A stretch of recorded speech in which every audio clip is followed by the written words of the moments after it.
Hello everybody, Tai Chi Twins here. My name is Jeremy Rorty. And I'm Joshua Rorty. Welcome to another episode where we're talking about using items that you carry with you every day as a self-defense tool.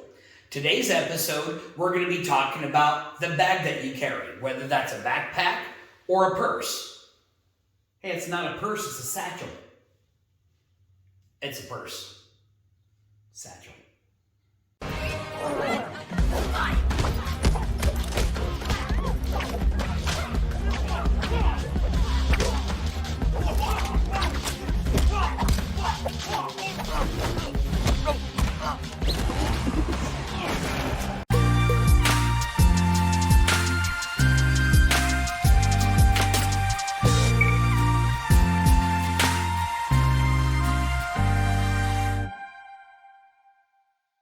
The first thing we want to talk about was how to carry your satchel, man purse. You see how I have it carried right now as this cross my shoulder. So it's pretty well secured to me. It's not going to slip off. If somebody's going to ride by on a bicycle or a motorcycle or run by and grab it, it's attached to me. They're not just be able to take it. However, that's also a disadvantage, is it's attached to me. If they're taking this, they're taking me with it.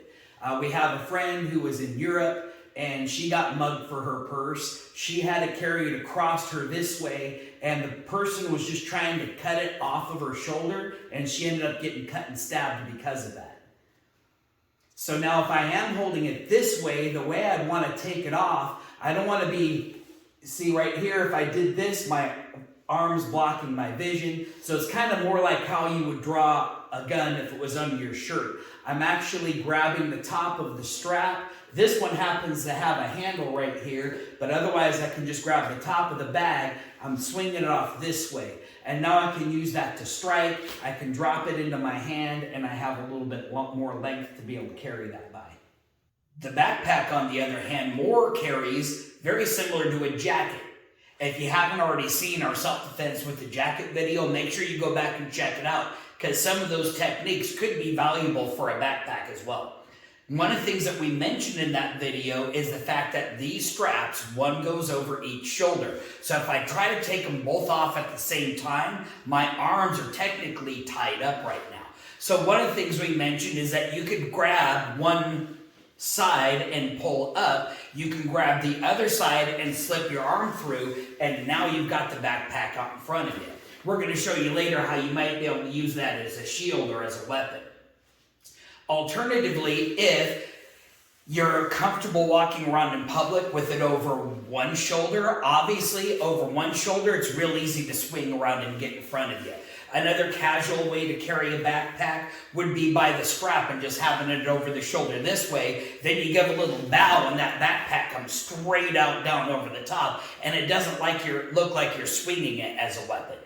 Another way to carry your backpack is on the front of you. Now, if you've got locking zippers, it's okay to be on your back. Nobody's going to sneak up and steal anything. They got to unlock the zippers. But you do see a lot of people walking around with the backpack on front of them. It gives you a place that you can hold your hands. It's a shelf to be able to cross your arms at. Maybe you're at a baseball game, you got your drinks up right here. You don't even have to move. You can just keep sipping on your drink if you want to. Gives you really easy access to all the stuff that's in the pockets. You don't have to worry about moving the backpack around. And it's not behind you if you're sitting down in a chair. So there's all kinds of reasons to be carrying it like this.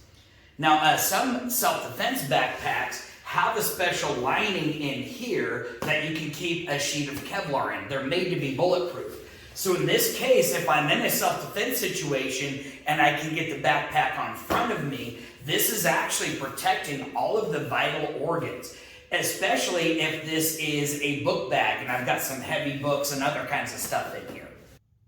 As I mentioned before, if you need to use self-defense, right now my hands are free and I can use them. But I might also be able to use the backpack. We're going to show you in a minute how you might use it as a weapon or as a shield. And in that case, all you have to do is just get one or both of the straps off your shoulder, and now you've got it out in front of you. You could even use it as a distraction by throwing it into their face. I think we've talked about that with almost all of our self-defense items. Now, realistically, there are some situations you may not be able to use your bag as a weapon. So then what we're really looking at is what's in your bag. And we shot a whole video about stuff that's in your pockets, and we go through quite a few different items and how you can use that as a self-defense tool. Now, while that is also going to apply with a backpack, you can actually carry more stuff in it. One thing you want to point out is if the stuff you're going to have in your backpack isn't accessible. For instance, in this case, I put a weapon inside this main pocket here. And if the weapon's heavy, like a knife or a gun, you might have to unzip it and then dig around and look for it for a bit, and then you finally come out with the knife. And at that point, was it even handy having the knife in there, or have you lost your opportunity to use it? Typically, a heavier weapon is going to sink to the bottom, and then all your light stuff's going to pile on top of it. In the case of a lot of backpacks, this front zipper has a lot of organizational pockets in it. And in this case, I don't even have to look for it. I can reach in, and I've got my knife that has a clip on it that goes right onto one of the pockets. I can even put it away real easy, and then it doesn't even show that there's a weapon in there. Some people like to carry a gun as a self-defense tool in their backpack or in their purse. And the first thing is that's an off-body carry, which is going to automatically make it harder to get to. Now, for instance, with this bag, if I have it clipped on the back, I can access that pretty easily. However, it is out in the open. Some states, this is a big no-no. Here in Oregon, open carry, this is probably all right. But then everybody sees you have a gun and they know you have that for self-defense.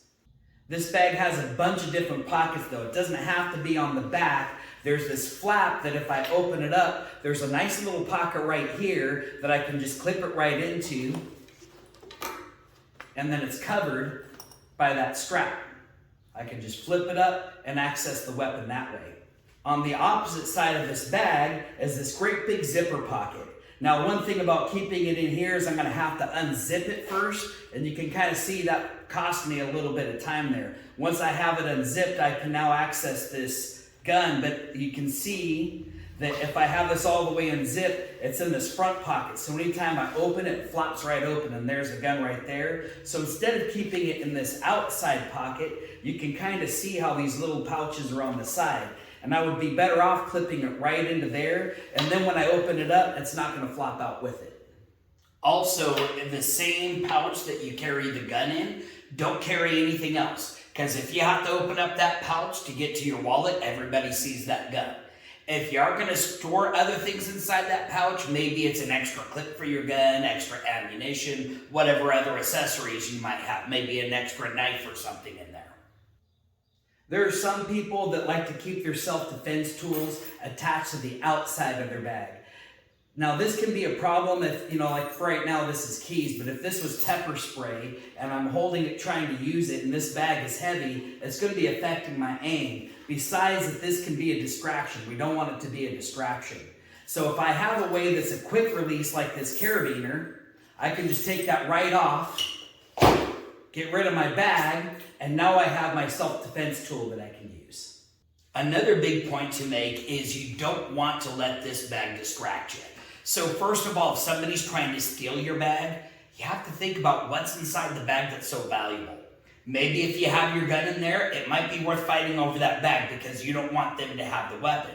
But otherwise, if you're carrying your money and your cell phone and expensive stuff in here, why do you think people want to steal your backpack? So maybe your expensive stuff you keep in your pockets, and then all of your heavy stuff like your jacket and stuff you don't want to be carrying, you keep in your backpack. If you do deploy a weapon out of here, so I get this zipper open, I get the knife out of the bag, do I want to be fighting with the knife and the bag in my hand, or would it be better to drop the bag and then just use the knife? The bag could be useful as a shield in that situation, but definitely if it's going to be a distraction, get rid of it. As far as using my satchel as a self-defense tool, we've covered a lot of these concepts already in our belt and jacket and hat videos. This can be swung in the same way. Just one thing to keep in mind, how heavy is that? If it's really heavy, I might not be able to get enough power through it. Also, how strong is the strap or how strong are the connectors? This has plastic connectors, which might be kind of strong, but I could also replace those with carabiners or metal rings.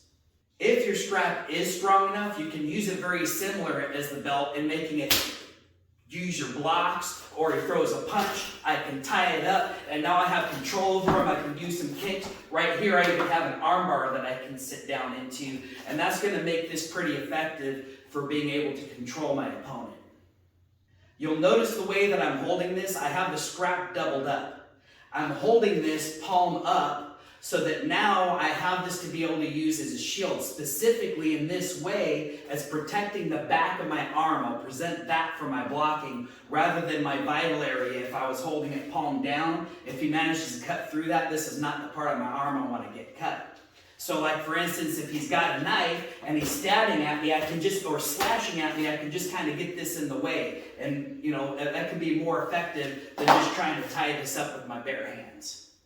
The other thing about carrying it up close to the top is if I need to, I can drop this strap, grab the bottom of it, and now I have it as this shield this way. Certain techniques when he stabs, if this goes through my bag, there's ways I can use to tie that up and break it out, but I can also use this for striking and pushing away, throw that at him as a distraction, and then I can run away.